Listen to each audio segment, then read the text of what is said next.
smagu prisijungti prie komandos, kai jau visa komanda kartu, o teko aplankyti Barceloną. Daug pasikeitimų tiek vadovybei, tiek teisėjų vadovybei, taip kad pirmą susipažinom, susitikom su savo kolegom treneriais, kažkiek buvom supažindinti su nedideliais taisyklių pakeitimais, kurie laukia arteinantį sezoną, taip kad buvo gera turininga kelionė, kuri baigėsi ir dabar esu prie komandos. Ar buvo kažkokių naujovių, kurios bus ypatingai svarbios naujajame sezone, kalbant ir apie teisėjų darbą, ir apie kažkokius, nežinau, susijusius su treneriais reikalus?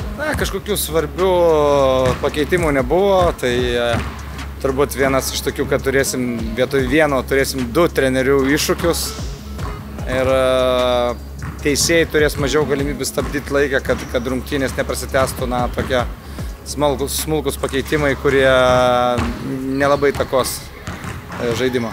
Kaip ir pats sakėt, visa komanda jau yra vietoje, išskyrus Igną Brazdeikį, kuris dar nedalyvavo komandinėje treniruotėje. Kokį darbą pamatėte šiandien prisijungęs prie komandos ir kaip patiko ta rodoma žaidėjų energija, pastangos?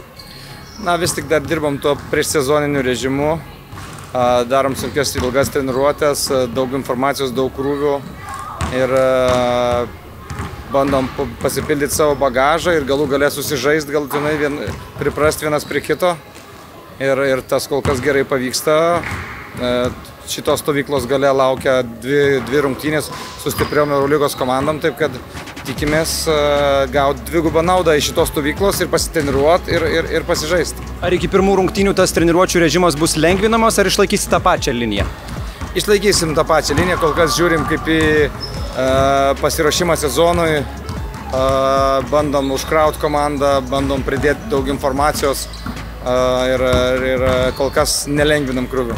Čempionų lyga prasidėjo futbole, žinom, kad esat Mančesterio sirgalius, bet yra ir Bayerno fanų komandoje. Ko tikitės iš tos būsimos dvikovos? Visų pirma, tai šį vakar tikiuosi labai gero laiko, turbūt žiūrint rungtynes, nes, kiek žinau, mano kolega Gintaras Krapikas yra didelis Bayern fanas, taip kad bus smagu žiūrėti rungtynės ir kiekvienam palaikyti savo komandą.